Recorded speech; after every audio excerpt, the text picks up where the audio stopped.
खबरों में आगे बढ़ेंगे। रामनगर में पिछले कुछ दिनों से हो रही गैस की किल्लत को लेकर गुरुवार को एसडीएम गोपाल सिंह चौहान ने सभी गैस संचालकों की बैठक लेते हुए आवश्यक दिशा निर्देश दिए हैं। एसडीएम ने गोपाल सिंह चौहान ने बताया है कि रामनगर शहर एवं ग्रामीण क्षेत्रों में 500 गैस एजेंसी हैं तथा रामनगर में गैस की कोई दिक्कत नहीं है। सभी एजेंसी में प्राप्त मात्रा में जो गैस सिलेंडर मौजूद है। उन्होंने कहा कि जनता किसी भी तरह के बहकावे में न आए। केवल गैस बुकिंग को लेकर कुछ परेशानियां सामने आ रही है, जिसको लेकर कहा गया है कि एजेंसी संचालक इंडियन ऑयल कंपनी के नोडल अधिकारी से वार्ता करें। उन्होंने कहा कि 1 या 2 दिन के भीतर बुकिंग में आ रही परेशानियों का भी समाधान होने की संभावना है।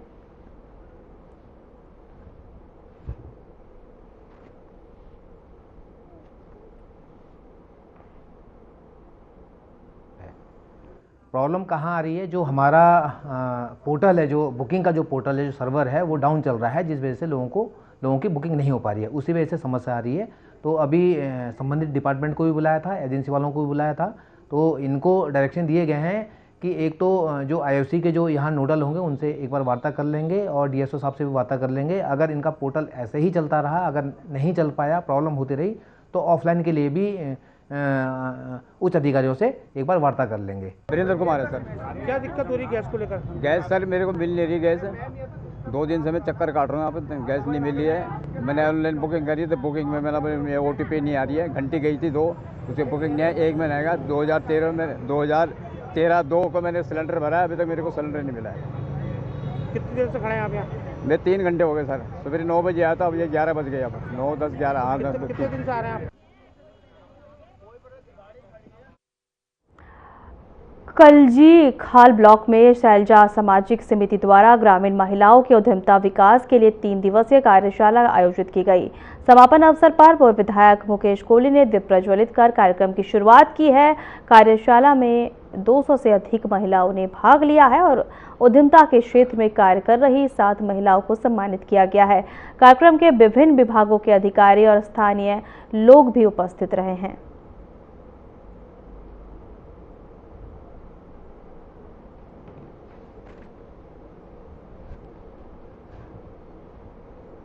दिवसीय कार्यक्रम यहाँ पर समापन हुआ है। उसमें मुख्य अतिथि हमारे पौड़ी विधानसभा के विधायक, पूर्व विधायक मुकेश कोहली जी के द्वारा उन महिलाओं को सर्टिफिकेट वितरण किए गए हैं, प्रमाण पत्र दिए गए हैं और महिलाओं को आत्मनिर्भर बनाने के लिए माननीय मुकेश कोहली जी द्वारा कई कार्यक्रमों के बारे में बताया गया है। जी, आज कलजीखाल में, विकासखंड कलजीखाल में जो शैलजा सामाजिक समिति उत्तरांचल है, इसके माध्यम से आज जो 3 दिवसीय कार्यक्रम का समापन हुआ है, इसकी बहुत ही सम्मानित अध्यक्ष और हमारी बड़ी बहन सुषमा रावत जी जो साथी में हैं मेरे साथ, इनके द्वारा ये 3 दिवसीय कार्यक्रम संपन्न किया गया है।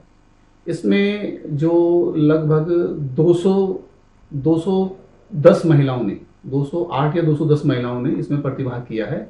1 लाख, 1.5 लाख, 50,000 की मशीन का अच्छे से प्रयोग कर सकते हैं। उसका संचालन आप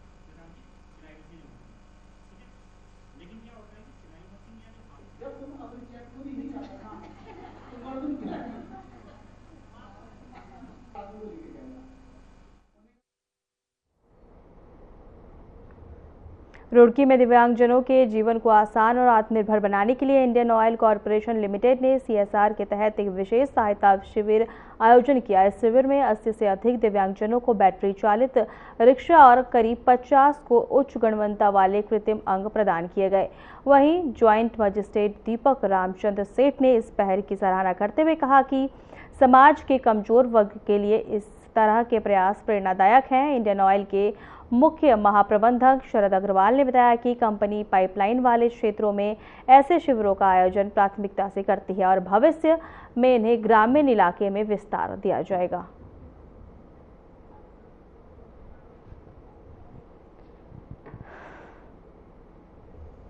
ये लगातार हमारे जिला दिव्यांग पुनर्वास केंद्र का कोऑर्डिनेशन में सीएसआर और साथ ही साथ एलिम को अपना द्वारा पे भी योजना के अंतर्गत मोटराइज्ड या स्पोर्ट्स व्हीकल या व्हील चेयर का प्रावधान करते रहते हैं, ताकि हमारे फिजिकल डिसेबिलिटीज़ है उसको एक सशक्त करने के लिए मजबूत हो जाए। और ये इस बार 96 लोगों को चिन्हीकरण करके दिया गया है और अगले बार भी हर साल कंपनी अलग अलग CSR के माध्यम से भी आज IOCL और अलिम्को का सहयोगता में ये कार्यक्रम किया गया। मैं शरद अग्रवाल और मैं उत्तरी क्षेत्र पाइपलाइन इंडियन ऑयल का मुख्य महाप्रबंधक और क्षेत्रीय प्रमुख नॉर्दर्न रीजन पाइपलाइंस पानीपत से।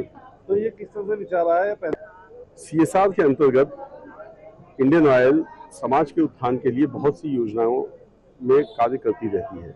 उसी के अंतर्गत यहाँ पर हमने एलिम्को संस्था के सहयोग से चिन्हित किया कुछ दिव्यांगजनों को जिनको की बहुत ज़्यादा ज़रूरत थी। उनमें से 96 लोगों को चिन्हित किया गया। रुड़की में घरेलू गैस की बुकिंग और सप्लाई में देरी को लेकर लोगों में नाराजगी बढ़ रही है। उत्तराखंड क्रांति दल के जिलाध्यक्ष दीपक लाखवान के नेतृत्व में चंद्रशेखर चौक पर लोगों ने विरोध प्रदर्शन किया है। प्रदर्शनकारियों ने सिर पर गैस सिलेंडर रखकर सरकार और गैस एजेंसियों के खिलाफ नारेबाजी की है। लोगों ने चेतावनी दी है कि यदि जल्द समस्या का समाधान नहीं हुआ तो आंदोलन और तेज किया जाएगा।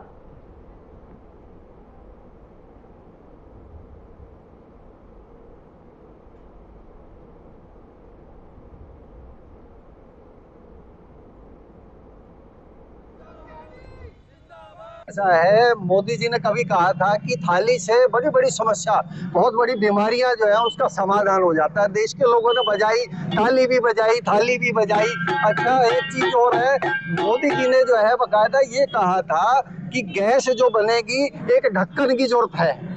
नाली के ऊपर एक ढक्कन रखो और उसके ऊपर जो है एक पाइप लगा दो। हमारे पास वो ढक्कन भी है, वो पाइप भी है, सिर्फ जरूरत है सिलेंडर को भरने की। ये खाली है, इसमें जो लो प्रेशर है उसमें गैस भरी, ताकि आज हम जो सिलेंडर के दाम 60 रुपए जो बढ़े, बुकिंग नहीं हो रही भाई साहब। हम गैस बुकिंग कराने के लिए जैसे बुकिंग कराई तो उन्होंने मना कर दिया, वो लाइन ही नहीं चल रही, गैस की लोगों की बुकिंग बंद हो गई।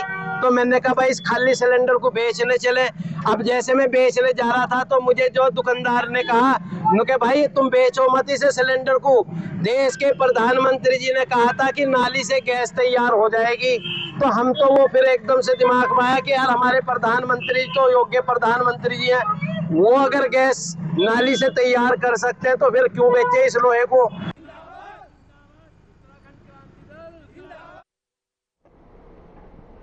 रामनगर में पूर्व मुख्यमंत्री हरीश रावत के नेतृत्व में वनग्रामों को राजस्व गांव घोषित करने और ग्रामीणों को जमीन का मालिकाना हक देने की मांग को लेकर एक बड़ी पदयात्रा निकाली गई। जल जंगल जमीन हमारी के नारे के साथ इस पदयात्रा में रामनगर ब्लॉक प्रमुख मंजू नेगी, ज्येष्ठ ब्लॉक प्रमुख संजय नेगी सहित कई ग्रामीण और जनप्रतिनिधि शामिल हुए। पदयात्रा रामनगर शहर के विभिन्न मार्गों से होती हुई तहसील परिसर पहुंची, जहां SDM को ज्ञापन सौंपा गया।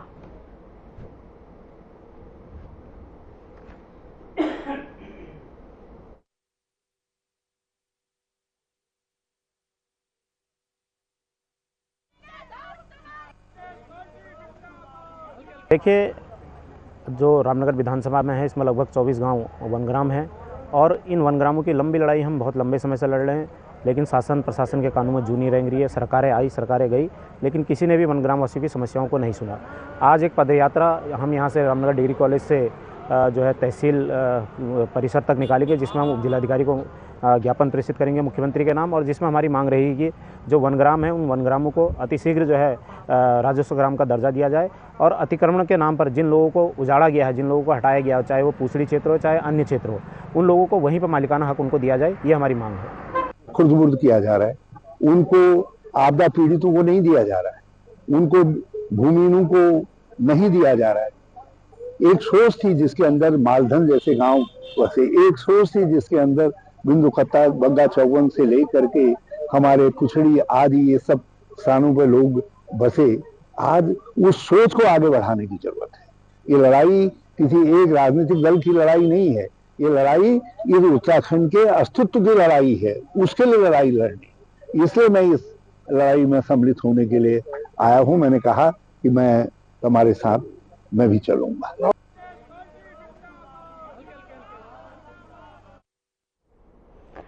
बहादुराबाद क्षेत्र के हरिद्वार में प्लास्टिक गलाकर प्रदूषण फैलाने वाली अवैध इकाइयों पर प्रदूषण नियंत्रण बोर्ड ने कार्रवाई की है।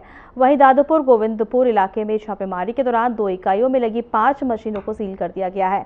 जांच में पाया गया है कि बिना अनुमति के प्लास्टिक गलाने से आसपास के क्षेत्र में धुआं और दुर्गंध फैल रही थी। अधिकारियों ने चेतावनी दी है कि भविष्य में ऐसी गतिविधियां मिलने पर और सख्त कार्रवाई की जाएगी।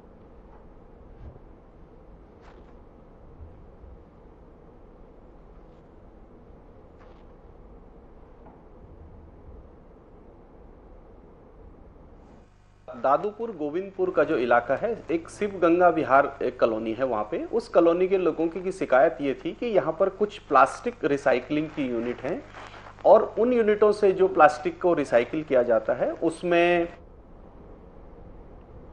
विकासनगर में गैस की कालाबाजारी की शिकायत पर खाद्य पूर्ति निरीक्षक राहुल बहुगुणा के नेतृत्व में दुकानें, होटल, ढाबे, फास्ट फूड, रेस्टोरेंट चेकिंग अभियान चलाया गया, जहां इस दौरान जांच में पाया गया कि कई कमर्शियल संस्थान घरेलू सिलेंडर का अवैध उपयोग कर रहे थे, जिनकी जब्त कर खाद्य पूर्ति निरीक्षक की पूरी टीम ने की है। जिस पर जानकारी देते हुए निरीक्षक बहुगुणा ने बताया है कि आगे भी इस तरह की कार्रवाई जारी रहेगी। साथ ही अगर किसी भी संस्था में घरेलू सिलेंडर का इस्तेमाल किया तो उस पर FIR दर्ज किया जाएगा।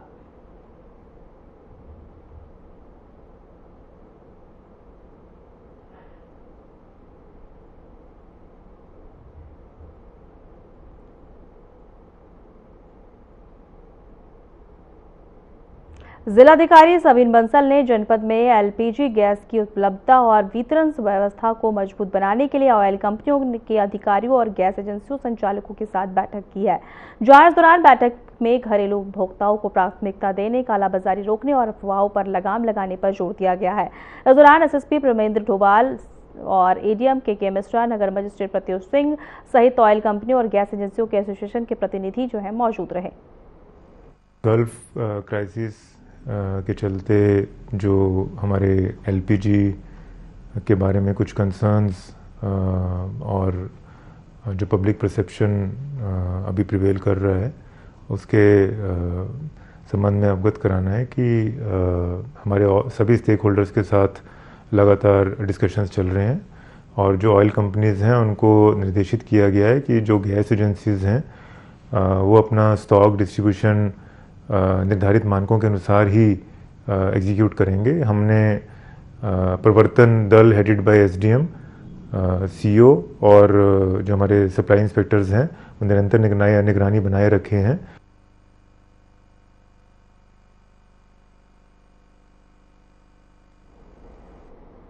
रुड़की में अवैध खनन से जुड़े एक वायरल ऑडियो सामने आने के बाद पुलिस विभाग में बड़ी कार्रवाई की गई है। SSP नवनीत सिंह भुल्लर ने छबरेड़ा थाने के अंतर्गत आने वाले इकबालपुर चौकी के प्रभारी समेत पूरे स्टाफ को तत्काल प्रभाव से निलंबित कर दिया है। प्रारंभिक जांच में पुलिसकर्मियों की संलिप्तता के संकेत मिलने पर यह कदम उठाया गया है।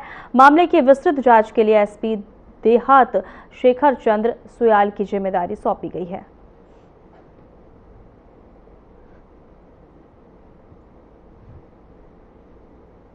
इकबालपुर थाना जबरेड़ा, यहाँ पे एक ये आरोप लगा था, एक पुलिस कर्मचारी को किसी ने शिकायत करी, किसी व्यक्ति ने कि एक जगह खनन हो रहा है, अवैध खनन हो रहा है, और उसके बाद जो पुलिस कर्मचारी है उसके द्वारा उसको खनन वाले को फ़ोन करा जाता है और बोला जाता है कि तुम्हारी शिकायत हुई है, तुम खनन बंद कर दो। और इस संबंध में फिर उसको बताया जाता है कि यहाँ पे कोई खनन नहीं हुआ। तो इस संबंध में एक रिकॉर्डिंग जो है वो प्राप्त हुई। तो चूंकि प्रथम दृष्टया इसमें दोष पाया जा रहा है कि इनकी मिलीभगत होने की एक संभावना है।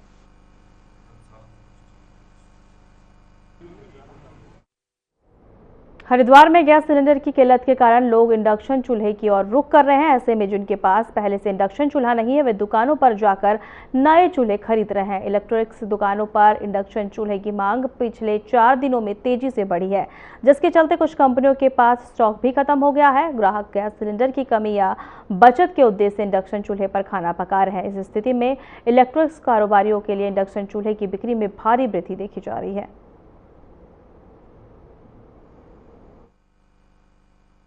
एक्चुअली ये इंडक्शन लेना हम महिलाओं के लिए ये एक डिफेंस मैकेनिज्म है, क्योंकि कल को गैस की शॉर्टेज हो जाए तो कोई दिक्कत ना हो, इसलिए ये फ्री में हम लोग खरीद के रख रहे हैं, फिर क्योंकि गैस की किल्लत तो है ही।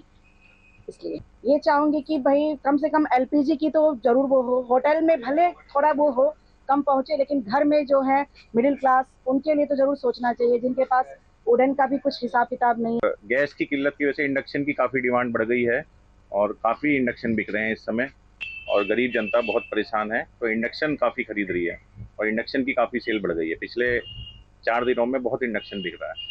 कंपनियों पे माल नहीं है इस समय, बहुत शॉर्टेज है माल की और यही कहेंगे हम तो कि भाई गैस की सप्लाई सही हो तो सब ठीक रहेगा।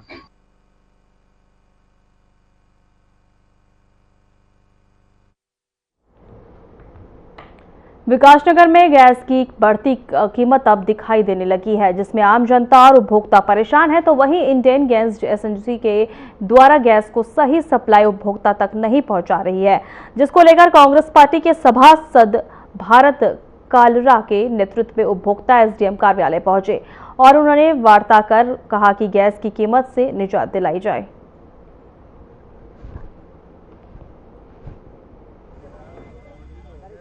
आप देख रहे हैं जैसे गैस की किल्लत की मामला संज्ञान में आया है और मुझे भी आज ही पता लगा है कि ये जो गैस डिलीवरी वाले सारे बॉय हैं ये कम से कम 10-12 गाड़ियों के ड्राइवर हैं। इनकी कुछ मैनेजर साहब से जैसे बता रहे हैं इनकी कुछ झड़प हुई है, जिससे कि अभी इनसे पता लगा है कि ये मैनेजर इनसे बदतमीजी कर रहे हैं। अभी मैनेजर साहब की भी बात पूछी जाएगी कि क्या मामला है उसमें। अब इसके लिए आम पब्लिक परेशान है। अब हम इसलिए आए हैं कि भाई गैस डिलीवरी जिसकी है 2.5 दिन में बता रहे हैं कि 2.5 दिन में इनकी वो डिलीवरी होनी है।